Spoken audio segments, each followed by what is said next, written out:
एक समय की बात है जब पूरी दुनिया अंधकार में थी। तभी परमेश्वर की ओर से एक अद्भुत योजना आई। उद्धार का प्रकाश धरती पर उतरने वाला था। जब्राइल स्वर्गदूत ने कुंवारी मरियम को दर्शन दिया और कहा, हे मरियम मत डर, तू गर्भवती होगी और एक पुत्र को जन्म देगी और उसका नाम यीशु रखना। वह महान होगा और परम प्रधान का पुत्र कहलाएगा। तब बैतलहम के एक साधारण तबेले में, जहाँ ना कोई पलंग था ना कोई आराम, परमेश्वर का पुत्र जन्मा।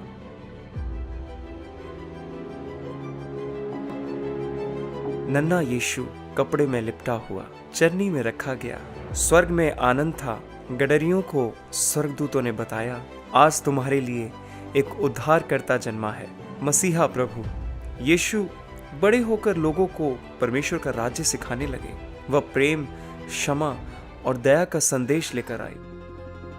धन्य है वे जो मन के दीन हैं, क्योंकि स्वर्ग का राज्य उन्हीं का है।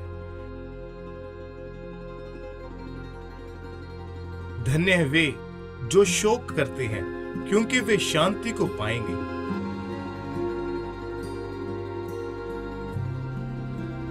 धन्य है वे जो मेल कराने वाले हैं, क्योंकि वे परमेश्वर के पुत्र कहलाएंगे।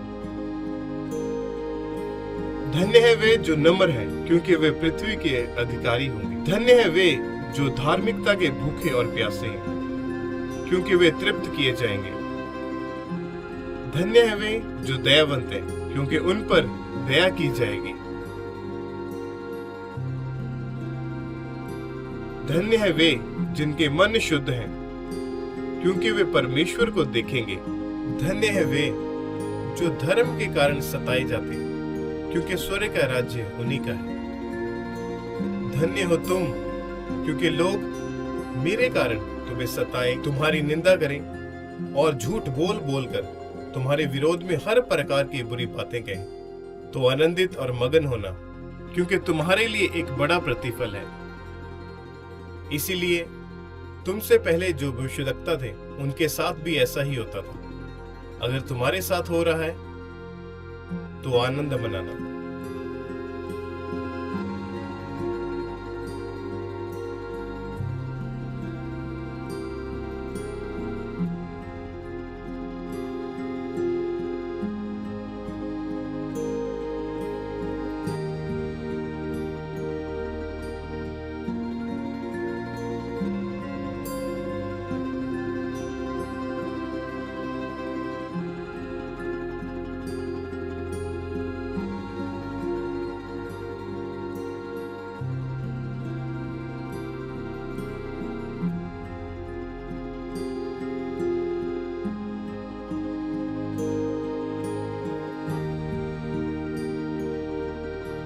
तुम पृथ्वी के नमक हो, परंतु यदि नमक का स्वाद बिगड़ जाए तो वो फिर किस वस्तु से नमकीन किया जाएगा?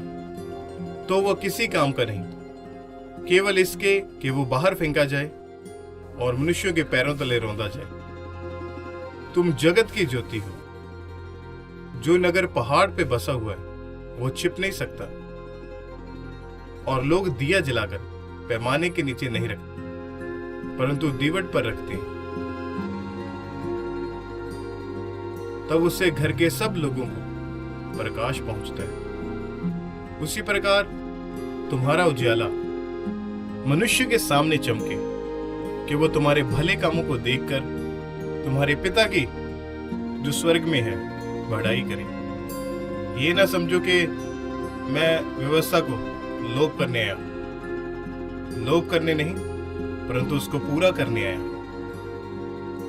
क्योंकि मैं तुमसे सच सच कहता हूं कि जब तक आकाश और पृथ्वी ये टल न जाएं, तब तक व्यवस्था से एक मात्रा, एक बिंदु भी बिना पूरे हुए नहीं रहेगा। इसलिए जो कोई इन छोटी से छोटी आज्ञाओं को किसी एक को भी तोड़ेगा और वैसा ही लोगों को भी सिखाए, तो वह स्वर्ग के राज्य में सबसे छोटा होगा। परंतु जो कोई इन आज्ञाओं को मानेगा और वैसा ही लोगों को भी सिखाएगा, तो वह स्वर्ग के राज्य में महान कहलाएगा। क्योंकि मैं तुमसे कहता हूं, यदि तुम्हारी धार्मिकता शास्त्रियों और फरीसियों की धार्मिकता से बढ़कर ना हो तो तुम स्वर्ग के राज्य में कभी प्रवेश न कर पाओगे। तुम सुन चुके हो कि पूर्व काल के लोगों से कहा गया था, हत्या ना करना, जो हत्या करेगा वो कचहरी में दंड के योग्य ठहरेगा। परंतु मैं तुमसे कहता हूं, जो कोई अपने भाई पर क्रोध करेगा वो कचहरी में दंड के योग्य होगा। जो कोई अपने भाई को निकम्मा कहेगा वो महासभा में दंड के योग्य ठहरेगा। जो कोई कहे अरे मूर्ख, वो नरक की आग में झोंका जाएगा। इसलिए यदि तू अपनी भेंट वेदी पर लाए और वहां तो स्मरण करे कि मेरे भाई के मन में मेरे लिए कुछ है, तो वो अपनी भेंट वहीं वेदी पर छोड़कर जाकर पहले अपने भाई से मेल मिलाप कर ले, तब वापस आकर अपनी भेंट चढ़ा। तुम सुन चुके हो कि कहा गया था व्यभिचार ना करना, परंतु मैं तुमसे यह कहता हूं, जो कोई स्त्री पर कुदृष्टि डालेगा वो अपने मन में व्यभिचार कर चुका। यदि तेरी दाहिनी आंख तुझे ठोकर खिलाए तो उसे निकाल दे, अपने पास से फेंक दे, क्योंकि तेरे लिए यही भला है कि तेरे अंगों में से एक नाश हो जाए और तेरा सारा शरीर नरक में ना जाए। यदि तेरा दाहिना हाथ तुझे ठोकर खिलाए, उसे काट कर अपने पास से फेंक दे, क्योंकि तेरे लिए यही भला है कि तेरे अंगों में से एक नाश हो जाए और तेरा सारा शरीर नरक में ना जाए। तुम सुन चुके हो कि कहा गया था, आंख के बदले आंख और दांत के बदले दांत। परंतु मैं तुमसे कहता हूं कि बुरे के समान बुरा ना बनो, क्योंकि जो कोई तेरी दाहिनी गाल पर थप्पड़ मारे तो दूसरी भी उसकी ओर फेर। तुम सुन चुके हो कि कहा गया था कि अपने पड़ोसी से प्रेम करना और अपने बैरी से वैर करना, परंतु मैं तुमसे कहता हूं, अपने बैरियों से प्रेम रखो और अपने सताने वालों के लिए प्रार्थना करो, क्योंकि यदि तुम सिर्फ अपने प्रेम रखने वालों से प्रेम रखोगे तो तुम्हारे लिए क्या भला।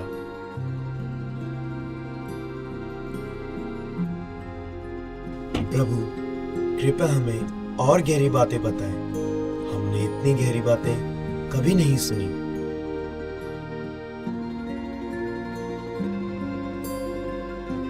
सावधान रहो, तुम मनुष्यों को दिखाने के लिए अपने धर्म के काम ना करना, नहीं तो अपने स्वर्गीय पिता से कुछ भी फल ना पाओगे।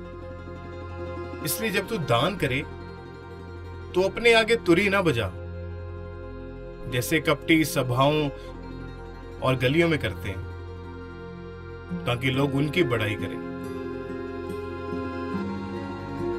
मैं तुमसे सच सच कहता हूं, वे अपना फल पा चुके हैं। परंतु जब तू दान करे तो जो तेरा दाहिना हाथ करेगा उसे तेरा बायां हाथ न जानने पाए, ताकि तेरा दान गुप्त रहे। तब तेरा पिता जो गुप्त में है वो देखता है, वो तुझे प्रतिफल देगा। और जब तू प्रार्थना करे तो कपटियों के समान ना करना, क्योंकि वे लोगों को दिखाने के लिए सभाओं में और सड़कों में प्रार्थना करना उनको अच्छा लगता है। मैं तुमसे कहता हूं कि वे अपना प्रतिफल पा चुके हैं। परंतु जब तू प्रार्थना करे तो अपनी कोठरी में जा, द्वार बंद कर, अपने पिता से जो गुप्त में है प्रार्थना कर। तब तेरा पिता जो गुप्त में तुझे देखता है प्रतिफल देगा। प्रार्थना करते समय अन्य जातियों के नहीं बकबक ना करना, क्योंकि वे समझते हैं कि उनके बहुत बोलने से उनकी सुनी जाएगी। तो तुम उनके नहीं ना बनना, क्योंकि तुम्हारा पिता तुम्हारे मांगने से पहले जानता है कि तुम्हें किन किन वस्तुओं की आवश्यकता है।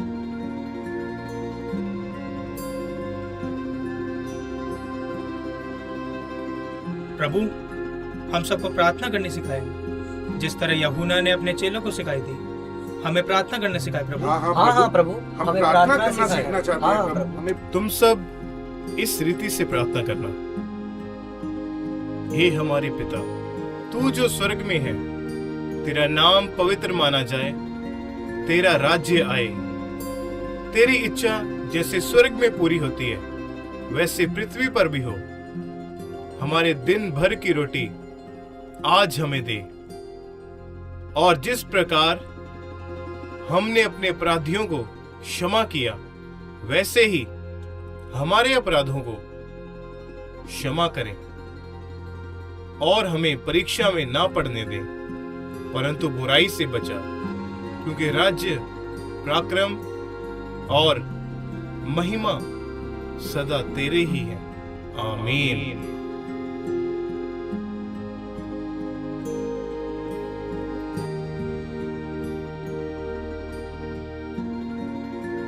दोष मत लगाओ, ताकि तुम पर भी दोष ना लगाया जाए, क्योंकि जिस प्रकार तुम दोष लगाते हो, उसी प्रकार से तुम पर भी दोष लगाया जाएगा। जिस नाप से तुम नापते हो, उसी नाप से तुम्हारे लिए भी नापा जाएगा।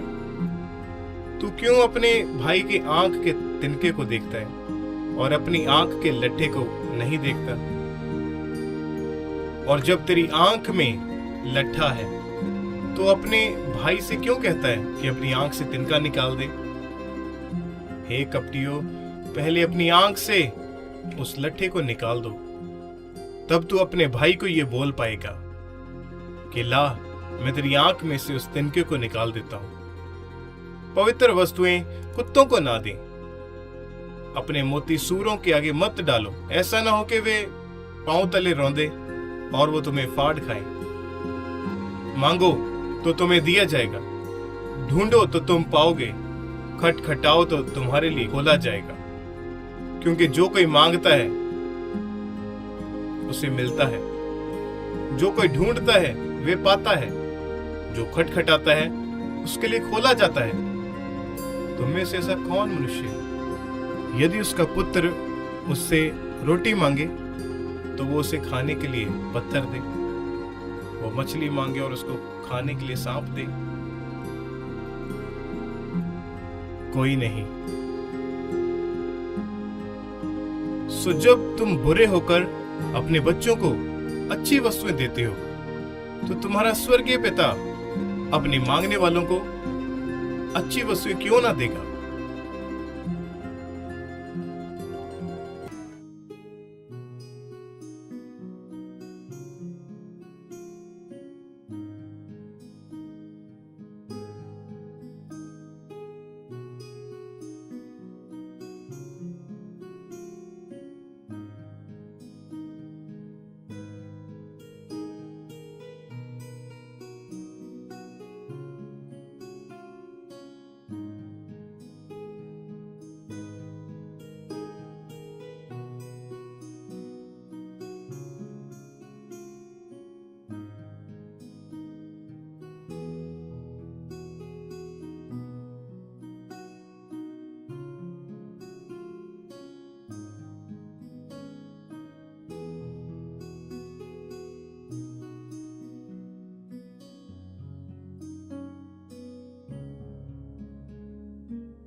प्रभु, प्रभु, ये भीड़ पिछले 3 दिन से यहाँ पर है और आपसे परमेश्वर के राज्य के बारे में और जानना चाहते हैं, इसलिए यहाँ पर ये आपका इंतजार कर रहे हैं प्रभु।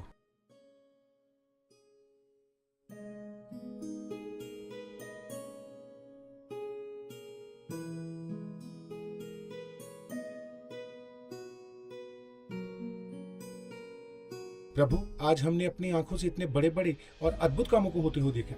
आप धन्य हैं प्रभु।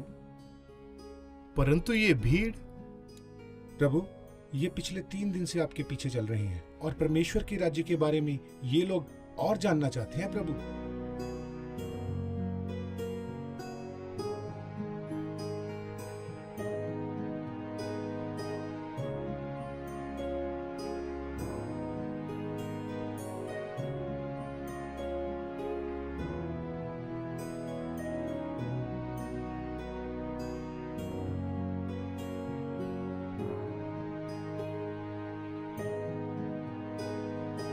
सुनो, एक बीज बोने वाला जब बीज बोने के लिए निकला तो कुछ बीज ऐसा था जो मार्ग के किनारे के ऊपर गिरा और पक्षियों ने आकर उसको चुग लिया। कुछ बीज ऐसा था जो पथरीली जमीन के ऊपर गिरा और अपने आप में गहरी मिट्टी ना मिलने के कारण वो जल्दी उग तो गया और जब धूप पड़ी तो वो सूख गया। कुछ बीज ऐसा था जो झाड़ियों के बीच गिरा और झाड़ियों ने साथ में बढ़कर उसको दबा दिया। और कुछ बीज ऐसा भी था जो अच्छी भूमि के ऊपर गिरा, कोई 100 गुना, कोई 60 गुना और कोई 30 गुना फल लेके आया। जिसके कान हो वो सुन ले। अरे ये कैसा दृष्टांत है? ये कैसा दृष्टांत है? ये क्या कह रहे हैं? ये तो हमें समझ नहीं है। ये किस फल की बात की जा रही है? 60 गुना 100 गुना फल आता है, समझ नहीं आया। ये कैसा दृष्टांत है? ये कैसे फल की बात की जा रही है? ये कौन सा दृष्टांत है जो हमें समझ ही नहीं आया? प्रभु, इस भीड़ को हमारे पीछे पीछे चलते हुए 3 दिन हो चुके हैं और सांझ का समय भी हो रहा है। आप इनको आज्ञा दें ताकि ये पास के नगर में जाकर अपने लिए कुछ भोजन पदार्थ खरीद सके प्रभु। पर पतरस, इनका वहां जाना जरूरी नहीं है, तुम ही कुछ इनको खाने के लिए दे दो। परंतु प्रभु, हमारे पास यहाँ पर केवल 2 मछलियां और 5 रोटियां ही हैं।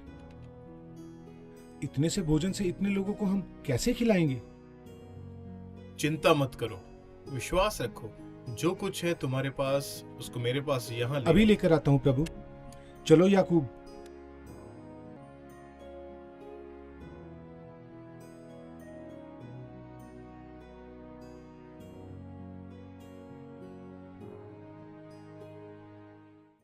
प्रभु, केवल यही है प्रभु।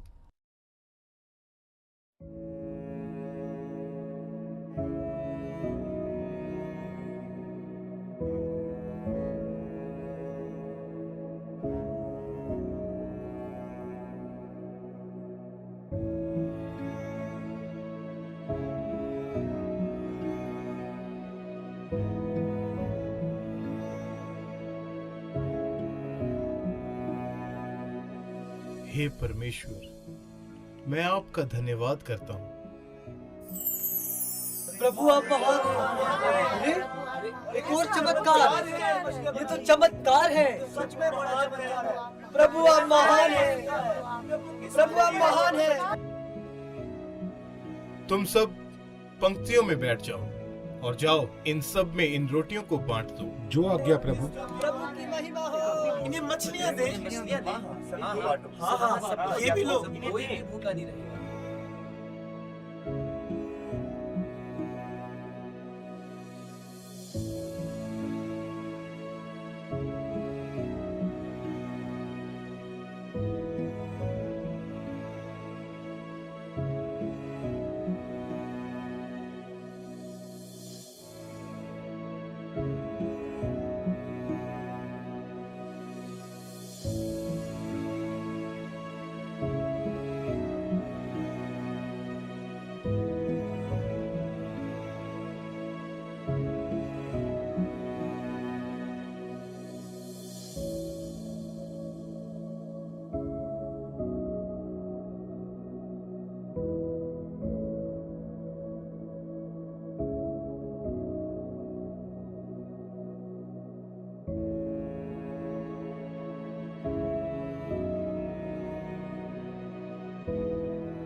प्रभु, आप उस दिन हमें बीज बोने के दृष्टांत के बारे में समझा रहे थे। हम सब चाहते हैं कि आप हमें उस दृष्टांत के बारे में विस्तार से समझाएं। हाँ प्रभु, हम और जानना चाहते हैं। बीज यानी परमेश्वर का वचन। जो बीज मार्ग के किनारे गिरा, ये वो लोग हैं जो वचन को सुनते हैं, पर शैतान उनके मन में आकर उस वचन को चुरा लेता है और वो कोई फल लेकर नहीं आते। कुछ बीज ऐसा है जो पथरीली जमीन के ऊपर गिरा, और ये वो लोग हैं जो जल्दी से परमेश्वर के वचन को सुनते हैं और मान लेते हैं, पर अपने आप में जड़ ना रखने के कारण वो जल्दी सूख जाते हैं। जब उनके ऊपर सताव आता है, उनको कोई परेशान करता है, तो वो पीछे मुड़ जाते हैं और निष्फल रहते हैं। कुछ बीज ऐसा भी है जो झाड़ियों के बीच में गिरा, यानी परमेश्वर का वचन उन लोगों के अंदर तो गया, धन का लोभ, संसार की चिंता और अन्य ऐसी चिंताएं उनके अंदर आ गई, जो साथ में वचन तो था, लेकिन ये सब चीजें साथ साथ बढ़ती गई। और एक दिन आया कि उनकी सारी मेहनत व्यर्थ हो गई और उन्होंने कोई फल नहीं लाया। पर कुछ बीज ऐसा है, यानी परमेश्वर का वचन कुछ ऐसे लोगों के अंदर बोया गया जिन्होंने परमेश्वर के वचन को सुना, माना और उसके अनुसार अपने जीवन को व्यतीत किया, और वो बीज उनके अंदर फलता गया। कोई 30 गुना, कोई 60 गुना और कोई 100 गुना फल लेके आया।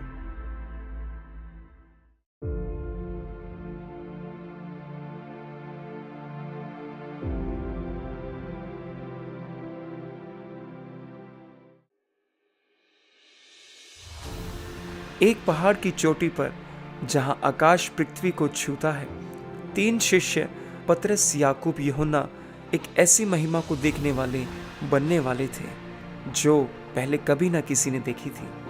अचानक उनके सामने यीशु का रूप बदल गया। उनका चेहरा सूर्य की तरह चमकने लगा और उनके वस्त्र उज्जवल प्रकाश की तरह हो गए, और तभी मूसा और एलिया वहां प्रकट हुए।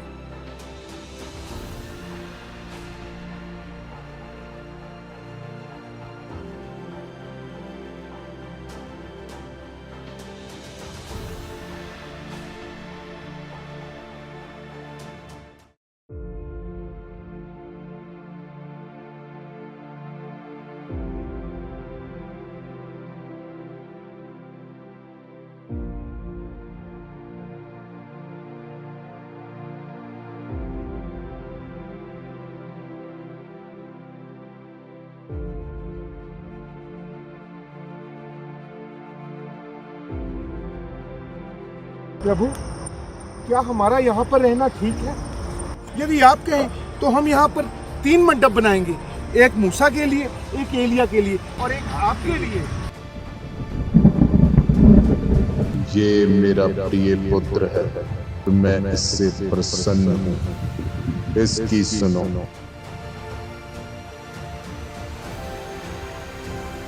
पतरस, डरो मत, मैं तुम्हारे साथ हूं। यीशु ने अंधे को दृष्टि दी, लंगड़े को चलाया, मृतकों को जिलाया। हे जवान, मैं तुझसे कहता हूं, उठ जा। उन्होंने कहा, जो मुझ पर विश्वास करता है उसके लिए अनंत जीवन है। लोग उन्हें मसीहा कहने लगे। उन्होंने पापियों के साथ बैठकर भोजन किया। उन्होंने बच्चों को गले लगाया और टूटे हुए मन वालों को चंगा किया। यीशु का एक ही लक्ष्य था, खोए हुओं को बचाना। जब वह निर्दोष था फिर भी उसे दोषी ठहराया गया। लोगों ने उसे कोड़े मारे, ताज के रूप में कांटों का मुकुट पहनाया। उसे भारी क्रूस उठाकर गोलगता तक ले जाया गया। वहां उसे 2 अपराधियों के बीच क्रूस पर चढ़ाया गया।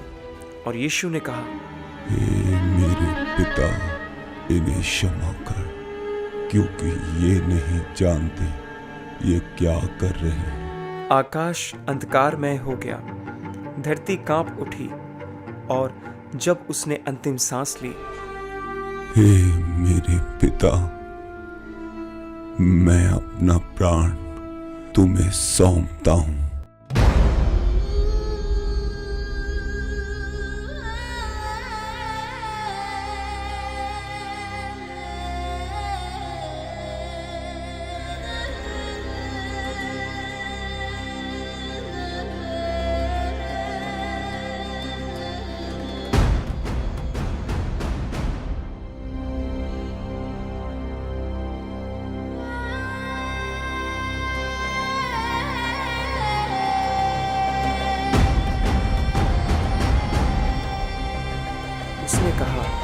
पूरा हुआ और हमारे पापों का दाम चुका दिया।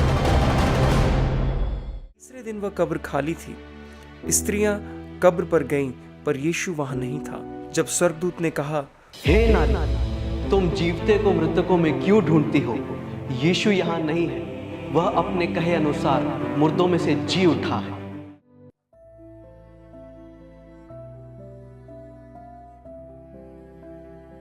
प्रभु ने हमसे कहा था कि वो हमसे पहले मिलेंगे, परंतु इतने दिन हो गए, ने अभी तक प्रभु का दर्शन नहीं पाए।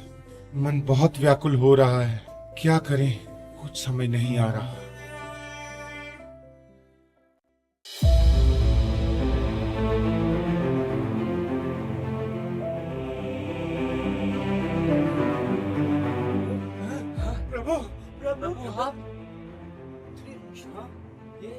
तुम्हें शांति मिले।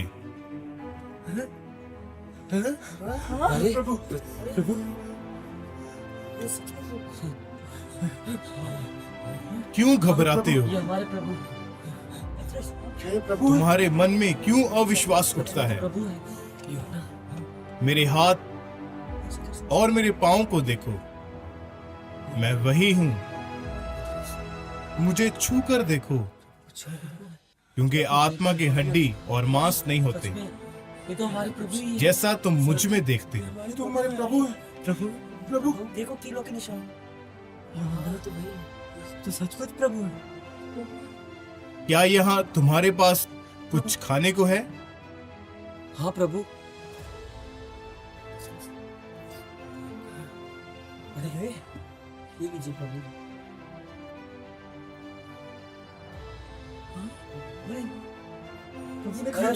ये तो सच में हमारे प्रभु हैं। प्रभु ने रोटी खा रहे हमारे प्रभु। ये मेरी वो बातें हैं जो मैं तुम्हारे साथ रहते हुए तुम्हें बताता था। हाँ प्रभु हम जान गए। अवश्य है कि जितनी बातें जी उठा मूसा की व्यवस्था में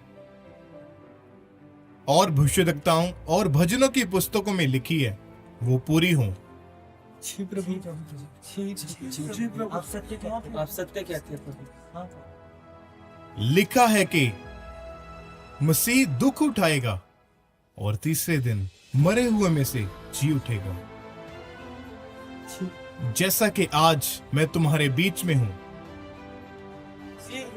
ये हमारे प्रभु है। ये हमारे प्रभु है। हमारे प्रभु सच में जी उठे। हमारे प्रभु सच में जी उठे। हमारे प्रभु सच हमारे प्रभु सच में जी उठे। तुम सारे जगत में जाओ, सारी सृष्टि के लोगों को सुसमाचार प्रचार करो। जी प्रभु। जो विश्वास करे और बपतिस्मा ले, उसी का उद्धार होगा, हमारे प्रभु। परंतु जो विश्वास ना करे वो दोषी ठहराया जाएगा।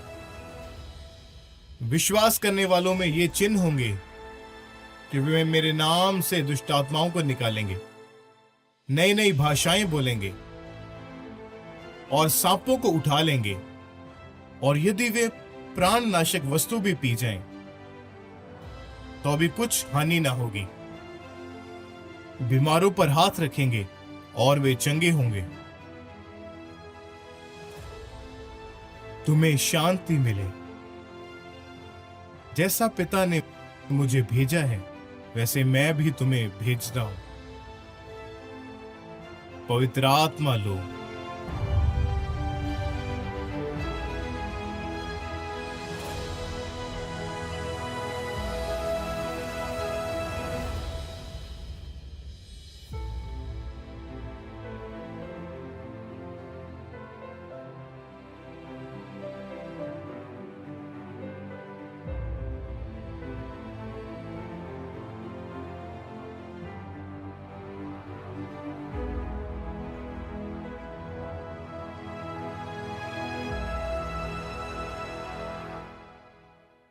प्रभु आप महान। प्रभु आप धन्य हैं। प्रभु आप महान। प्रभु आप बहुत महान। प्रभु आप बहुत महान। प्रभु आप महान।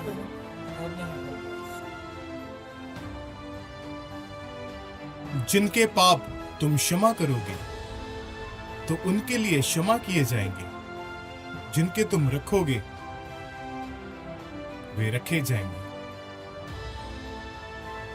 प्रभु महान है, प्रभु बहुत महान, प्रभु हमारे महान हैं। हमारे प्रभु बहुत महान है। यूहन्ना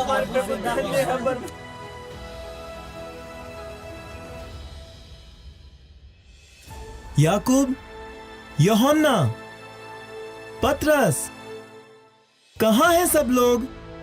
थोमा मेरे भाई, क्या तुम जानते हो हमारे प्रभु यीशु मसीह मुर्दों में से जी उठे हैं? थोमा, ये क्या कह रहे हो? जब तक मैं उसके चिदे हाथों में अपनी उंगली को और उसके पंजर में अपने हाथ को न डाल लूं, मैं कभी विश्वास न करूंगा। अरे थोमा, मेरा विश्वास करो। नहीं, ऐसा नहीं हो सकता। भाइयों, तुम ही बताओ इसको कि हमारे प्रभु जी उठे हैं कि नहीं? थोमा, पतरस सही कह रहा है। हमारे प्रभु यीशु सच में जी उठे। हाँ, पतरस सही कह रहा है। हमारे प्रभु जी उठे हैं। हाँ, हमारे प्रभु जी उठे हैं। तुम्हें शांति मिले। प्रभु आ गए। प्रभु हमारे बीच में है। प्रभु हमारे बीच में आ गए। जाओ थोमा, मेरे हाथों को देख और अपनी उंगली को डाल और अपना हाथ मेरे पंजर में डाल। अविश्वासी नहीं परंतु विश्वासी बन। हे मेरे प्रभु, मेरे परमेश्वर, तूने मुझे देखा है, क्या इसलिए विश्वास किया?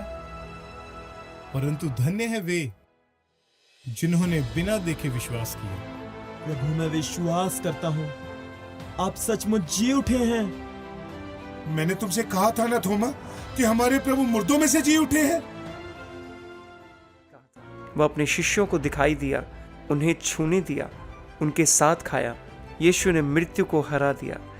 अब जो कोई इस पर विश्वास करता है उसे जीवन और आशा मिलती है। यीशु जीवित है, आज भी सदा के लिए। यीशु मसीह जो मरे और तीसरे दिन फिर से जी उठे, अपने पुनरुत्थान के बाद उन्होंने 40 दिनों तक अपने शिष्यों को दर्शन दिए, उन्हें परमेश्वर के राज्य की बातें सिखाई और वादा किया कि वह उन्हें अकेला नहीं छोड़ेंगे। तुम्हें शांति मिले। जब पवित्र आत्मा तुम पर आएगा तो तुम सामर्थ्य को पाओगे।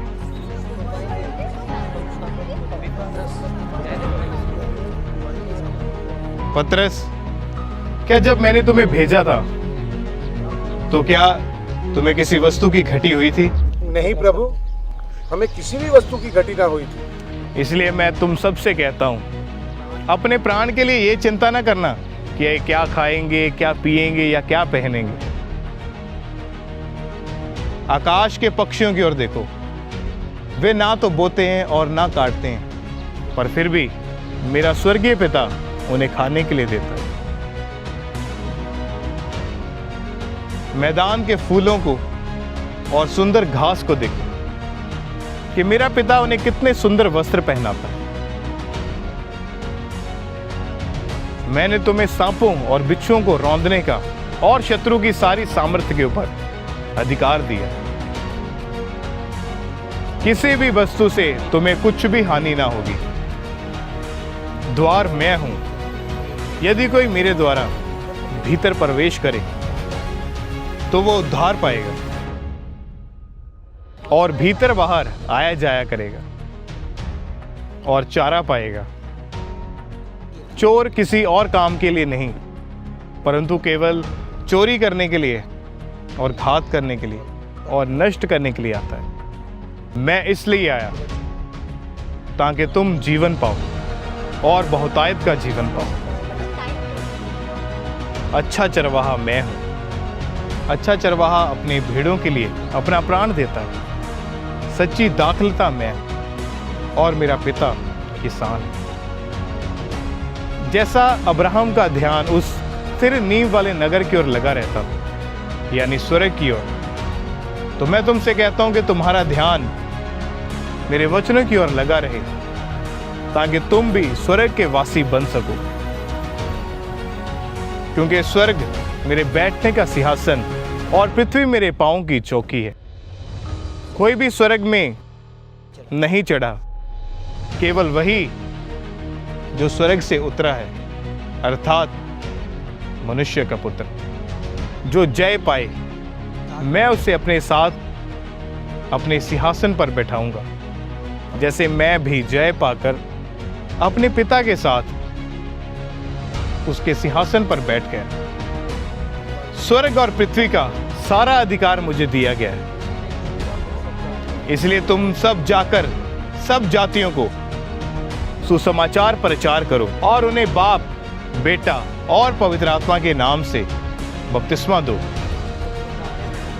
और जो बातें मैंने तुम्हें मानने के लिए सिखाई हैं वे उनको भी सिखाओ, और मैं जगत के अंत तक सदैव तुम्हारे साथ बना रहूं। सुनो, मेरे पिता के घर में रहने के लिए बहुत सारे स्थान हैं। यदि ना होते तो मैं तुमसे कह देता कि तुम्हारे लिए वहां कुछ नहीं है, और मैं जाता हूं तुम्हारे लिए स्थान को तैयार करने के लिए, ताकि जब मैं वापस आऊं तो तुम सब मेरे साथ जाओ।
पेंटेकोस्ट के दिन एक ऊपरी कोठरी में जब शिष्य एकत्र होकर प्रार्थना कर रहे थे, दुनिया को अभी तक ये नहीं पता था कि इतिहास का सबसे बड़ा पल आने वाला है। यीशु मसीह स्वर्ग पर चढ़ चुके थे, लेकिन उन्होंने वादा किया था कि तुम अकेले नहीं रहोगे, मैं तुम्हारे पास एक सहायक भेजूंगा, पवित्र आत्मा। और फिर पेंतीकोस्त का दिन आया। हे हमारे प्रभु यीशु नासरी, आपने वादा किया था कि आप हमें एक सहायक देंगे। हे मेरे परमेश्वर, और प्राचीन भविष्यवक्ताओं की पुस्तकों में भी लिखा गया है कि अंत के दिनों में तू अपना पवित्र आत्मा हर एक मनुष्य पर उंडेलेगा। हे परमेश्वर, आज अपने वचन के अनुसार कर, हम जो तेरे दास हैं, हम जो तुझे याद करते हैं परमेश्वर, हम सब पर, हम सब मनुष्यों पर पवित्र आत्मा को उंडेल दे प्रभु। हमारे सहायक को भेज परमेश्वर, पवित्र आत्मा हमें दे, सब पर पवित्र आत्मा को उंडेल दे प्रभु। हम तुमसे प्रार्थना करते हैं प्रभु, हमारे सहायक को भेज परमेश्वर, पवित्र आत्मा हमें दे, पवित्र आत्मा हम पर उतर आए। तूने प्राचीन भविष्यवक्ताओं की पुस्तकों में लिखा था कि अंत के दिनों में तू अपना पवित्र आत्मा हर एक मनुष्य पर उंडेलेगा। अपने वादे के अनुसार कर परमेश्वर, हम पर पवित्र आत्मा उतार दे खुदा, पवित्र आत्मा को भेज।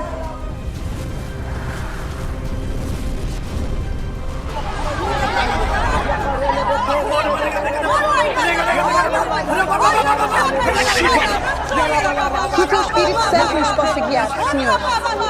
Que o teu Espírito Santo nos possa orientar em nome de Jesus. Glória ao Pai. Para que possamos caminhar no teu caminho justo em nome de Jesus, Senhor.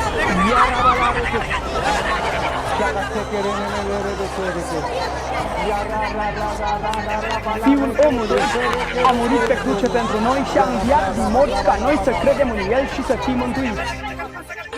Acum, în această zi, în ziua răsărilor, am primit Duhul Cel Sfânt și suntem mântuiți prin harul Său, Cel care ne arată calea spre cerul.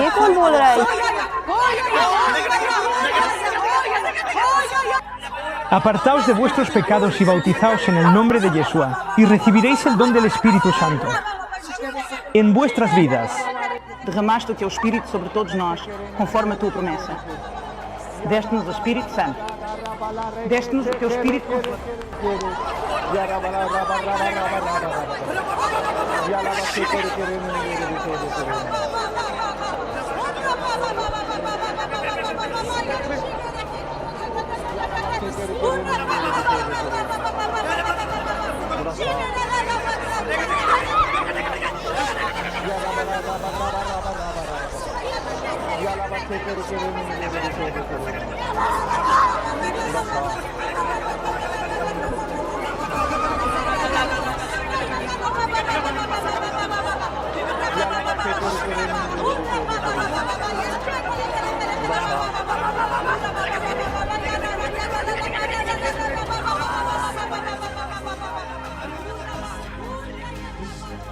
क्या ये गलीली नहीं है?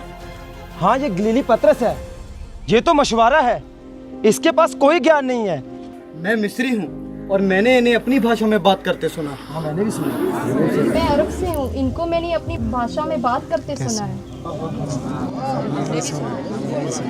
मैं उस देश से हूँ, मैंने भी इनको अपनी भाषा में बात करते हुए सुना है। हाँ, ये कैसे हो सकता है? जी अद्भुत है। ये तो अचंबा हो गया। ये तो कोई ईश्वरीय शक्ति लगती है। ये कैसे हो सकता है? मुझे लगता है ये नई मदिरा के नशे में चूर हैं। सचमुच ये नई मदिरा के नशे में चूर हैं। ऐसा ही है, ऐसा ही है ये। हे सब यहूदियों और सब यरूशलेम के निवासियों, ये जान लो और मेरी बात कान लगाकर सुनो। जैसा कि तुम लोग समझ रहे हो, हम लोग नशे में नहीं हैं, क्योंकि अभी तो पहर भर ही दिन चढ़ा है। परंतु यह वह बात है जो जोएल भविष्यवक्ता के द्वारा कही गई थी कि परमेश्वर कहता है कि मैं अंत के दिनों में अपना पवित्र आत्मा हर एक मनुष्य पर उंडेलूंगा। ये क्या बोल रहे हैं? ये क्या कह रहे हैं? और तुम्हारे बेटे और बेटियां भविष्यवाणी करेंगे और तुम्हारे पुरनिये स्वप्न देखेंगे। वरन मैं अपने दासों और दासियों पर भी अपना पवित्र आत्मा उंडेलूंगा। क्या ये वही समय आ गया है? हाँ। और वे भी भविष्यवाणी करने लगेंगे। और मैं ऊपर आकाश में अद्भुत काम और नीचे पृथ्वी पर अद्भुत चिन्ह दिखाऊंगा। प्रभु के महान दिन से आने से पहले सूर्य अंधियारा और चांद लहू सा हो जाएगा। ये क्या बोल रहे हैं? ये क्या कह रहे हैं? और जो कोई प्रभु का नाम लेगा वही उद्धार पाएगा। हे इज़राइलियों, ये बातें सुनो। यीशु नासरी एक मनुष्य था जिसको परमेश्वर की ओर से भेजा गया, और परमेश्वर ने उसके द्वारा तुम्हारे बीच में बहुत सारे अद्भुत काम और अद्भुत चिन्ह दिखाए, परंतु तुम लोगों ने उसका विश्वास नहीं किया और उसे क्रूस पर चढ़ा दिया। परंतु मौत उसे मार ना सकी और वह तीसरे दिन मुर्दों में से जिंदा हो गया, ताकि जो कोई भी उस पर विश्वास करे वो कभी भी नाश ना हो परंतु अनंत जीवन को पाए। अब हे इज़राइलियों, सारा घराना निश्चित रूप से यह जान ले कि परमेश्वर ने उसी यीशु को जिसे तुम लोगों ने क्रूस पर चढ़ा दिया था, प्रभु भी ठहराया और मसीह भी।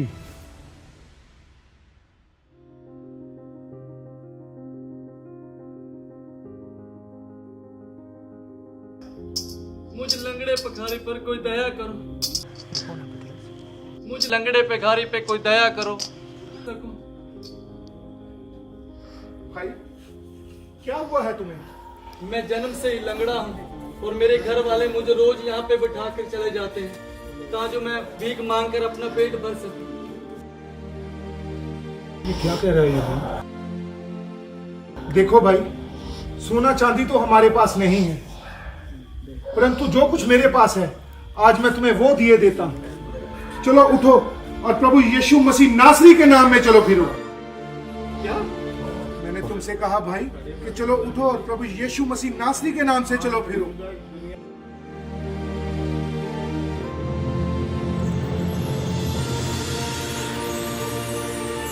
अरे अरे मैं चंगा हो गया। अरे मैं कैसे ठीक हो गया? अरे मैं चलने कैसे लग गया भाई? अरे भाई देखो मैं चलने लग गया भाई। अरे मैं ये कैसे ठीक हो गया? मैंने तुझे कहा था ना भाई कि हमारे प्रभु बहुत दयालु हैं। परमेश्वर की महिमा। मैं कैसे चलने लग गया? प्रभु की महिमा हो। अरे प्रभु की महिमा हो यूहन्ना। हमारे प्रभु ने एक लंगड़े को टांगे दे दी।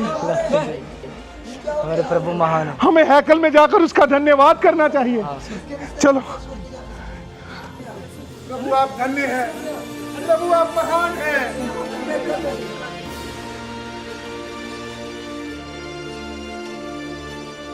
वही लंगड़ा है ना? ये तो वही लंगड़ा भिखारी है ना, जो यहाँ भीख मांगता था। इसको किसने चंगा ये किया? कैसे चंगा हो गया? मैं प्रभु यीशु मसीह नासरी के नाम में चंगा हो गया। कौन है यीशु नासरी? यीशु मसीह एक जीवित परमेश्वर है जो लंगड़ों को चलने की सामर्थ देता है और अंधों को देखने की दृष्टि देता है और मुझ जैसे पापियों पर दया करके नया जीवन देता है।